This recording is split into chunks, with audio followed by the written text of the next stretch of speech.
Welcome to NDNU's podcast, where we bring higher education to life through conversations that matter. Tune in as we unpack current trends, explore big ideas, and spotlight voices from across the NDNU community.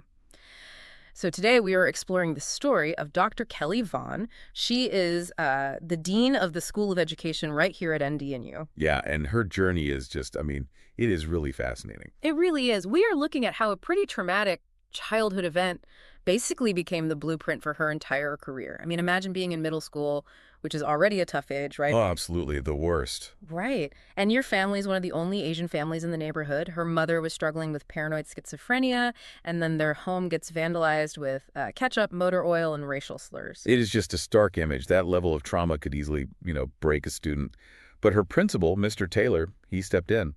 And he did not just file a report. Right. He actually did something about it. Exactly. He made sure justice was served, and he consistently checked on the family. He really acted as this, protective shield for her. A protective shield. I like that analogy because that single intervention completely altered her trajectory.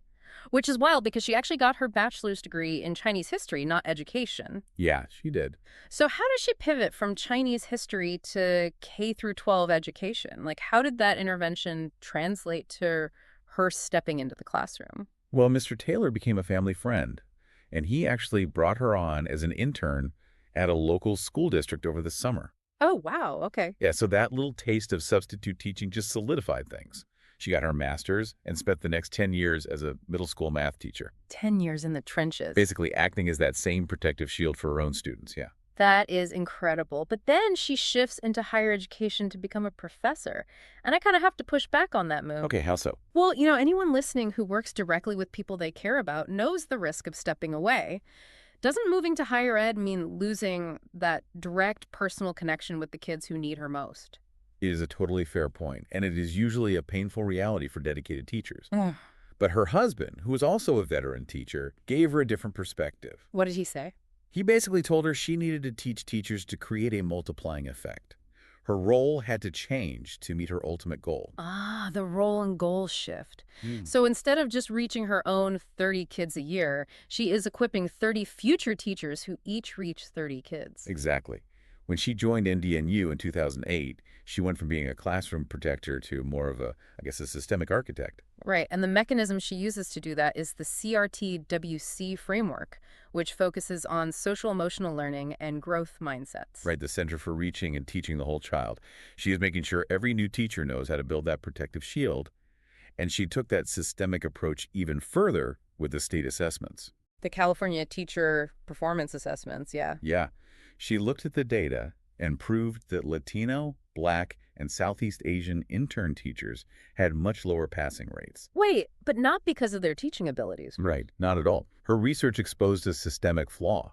The assessment was completely ignoring the lack of structural support in underfunded districts. That is huge. So she exposed the gap and actually forced the state commission to rethink their standards. She did. And now, as dean, she is applying that same systemic protection to what she calls the Wild West of education. Artificial intelligence, it really is the Wild West right now. But she operates on this strict rule of intentionality, integrity, and impact. How does that practically work with AI in the classroom? Well, she trains educators to critically evaluate the technology. Like if an AI generates a lesson plan, the teacher has to look at who that algorithm might be leaving behind. Oh, making sure it reflects diverse perspectives. Exactly. Yeah. It is about using AI for efficiency, so the teacher has more time for emotional intelligence and human connection. It all traces back to Mr. Taylor, honestly.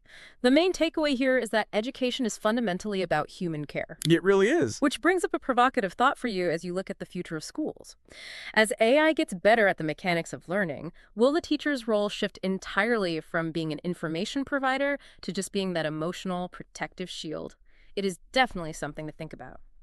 Thanks for joining us on the NDNU podcast, where higher education meets real-world insight. If today's conversation inspired you to keep growing professionally, explore our graduate and credential programs designed to help you build new skills and advance with confidence. Learn more at ndnu.edu or give us a call at 650-508-3600. Classes are enrolling now. See you next time.